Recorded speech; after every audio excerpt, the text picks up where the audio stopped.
Terima kasih Anda masih bersama kami dalam Curahan Hati Perempuan. Ya, tadi kita sudah mendengar bagaimana fitnah merusak segalanya. Itu akibat apa? Ekonomi, tuntutan ekonomi, pengen kaya. Yang satu ini malah sebaliknya. 20 tahun menikah, tidak dinafkahi, paling maksimal setiap gajian dikasih 100.000 sebulan. Dan masih bertahan. Ibu Indah. Iya. Kok kuat banget sih, Bu? Saya hanya berprinsip, saya punya iman Islam.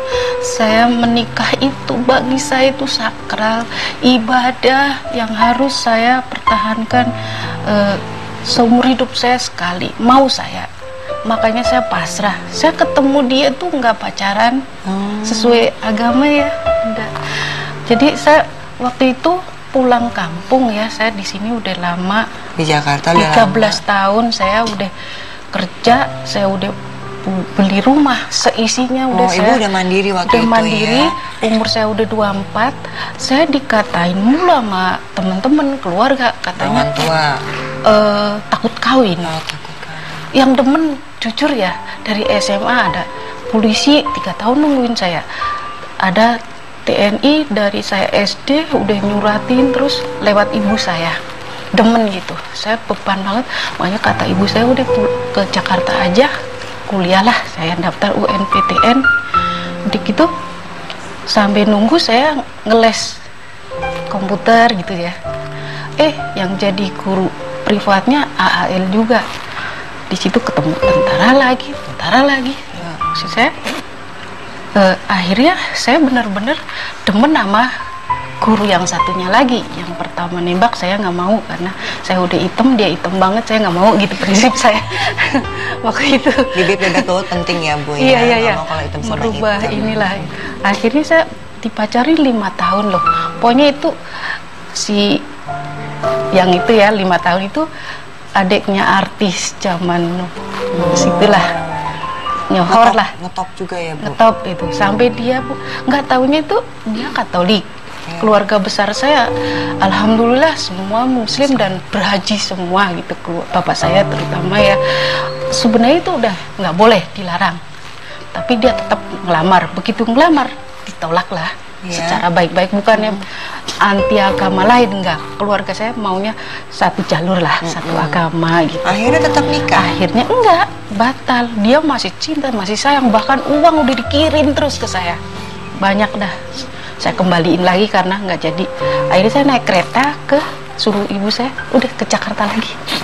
Ketemulah sama yang itu suami saya ini. Dalam tempo seminggu dia kenalan sama kakakku. Udah lanjut aja gitu. Dia orangnya mah cuek banget, seneng sama hidupnya sendiri, nggak mau nikah. Padahal udah siap, umur udah 24, udah tua gitu kan. Kalau jadi kurang akhirnya apa ibu lagi nikah gitu. ya nih. Maaf ya, ini biar waktunya agak cepat ya, Bu.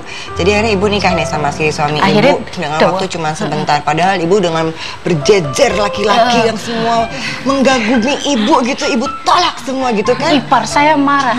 Sampai sekarang rasa no pilih-pilih tebu, tahu nggak? Nggak. Pilih-pilih. Akhirnya yang dapatnya yang spa. Begitu 2 bulan saya dilamar, dinikahin. Seminggu kemudian dia ngaku punya anak dan istri. Padahal waktu kenalan dia KTP bujangan. Ini semua ngaku pun bujangan. Nikahnya di KUA pun bujangan. Loh, keluarganya Kaget dia waktu nggak? nikah gimana? Kaget ya saya. Suruh diem. Suruh diem. Iya. Jadi keluarganya juga nggak bilang gitu bahwa dia udah nikah dan punya anak. Waktu itu udah bercerai belum sih suami ibu itu? Belum, tapi udah pisah bilangnya. Akhirnya seminggu kemudian saya cuti nikahnya, saya panggil tuh istrinya. Bener nggak? Di Bandung, saya suruh datang. Saya bicara kayak gini di lobi kantor saya. Iya, akhirnya saya bilang, Mbak, kita sama-sama dijolimin. Udah, saya mau ngalah. Kamu aja yang nerusin karena kamu udah punya anak. Saya nggak tega sama kamu. Ya, akhirnya saya panggil tuh dia, kantornya kan Sudirman ke Tamrin deket ya ke kantor saya. Akhirnya datang. Apa-apaan ini? Marah dia. Gebrak ini. Ngapain kalian mah? Sini duduk, saya gitu. Kamu ini benar-benar penipu. Oke, saya maafkan. Gak apa-apa, saya ditipu. Saya maafkan. Tapi tolong ceraikan aku. Nikah terus sama si istri yang udah ada anak. sekali ngeludah nggak akan saya jilat lagi. Maksud nggak? Iya. Mungkin dia udah dimarahin sama istrinya karena dia pelit, dia egois. Oh, jadi sama istri pertamanya juga begitu? Dia bilang ke saya, akhirnya dicerai kemudian sebulan, akhirnya jalan sama saya. Oh, jadi dia lebih memilih ibu. Pilih saya, iyalah saya gaji gede, rumah ada, semua komplit. Yang pertama itu ngontrak, tapi cantik lah. Yang pertama saya juga jadi kasihan. Yang pertama diceraikan, ya, suami akhirnya lanjut ibu, sama saya bingung juga, merasa tapi bersalah. Tapi ibu menerima. Ya, saya bingung, saya udah dibilang gak normal dari awal, nolak cowok mulu, saya bingung kan. Akhirnya mungkin udah takdir saya jalanin terus, udah gitu. Dia kan konsultan ya, keliling Indonesia. Sering keluar. Saya di situ kerja masih buka toko, iya lengkap semua, sembako ada. Dari awal kalau saya gajian saya taruh di laci, dia pakai loh. Tapi lama-lama saya pikir dia kok gajinya nggak pernah fair. Sampai detik ini belum tahu berapa gajinya. Jadi, belum pernah ngasih. Ayo, saya inget dibeliin sekali-kalinya daster di Bali. Dah, itu doang. Detik ini. Selama 20 tahun, Bu. 20 daster, tahun. Bu. Sampai detik ini saya paling 100.000. Itu mau naik manajer waktu itu karena ada problem ya, dia harus ditebus 54 juta pakai duit saya. Tapi dia janji mau bagi gitu ke saya. Enggak, sampai sekarang. Bahkan kalau saya minta duit dihardik, pernah itu terjadi. Tapi sebentar ya, Bu.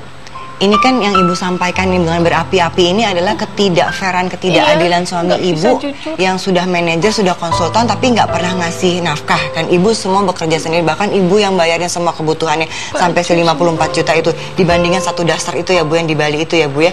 Tapi suami sayang sama ibu, nggak pernah kasar. Kalau lagi ada maunya sayang, baik. Tapi nggak pernah kalau lagi saya nanya uang, semua yang di Ragunan dipanggil dilemparin ke saya. Guru saya malu, saya digituin seumur hidup.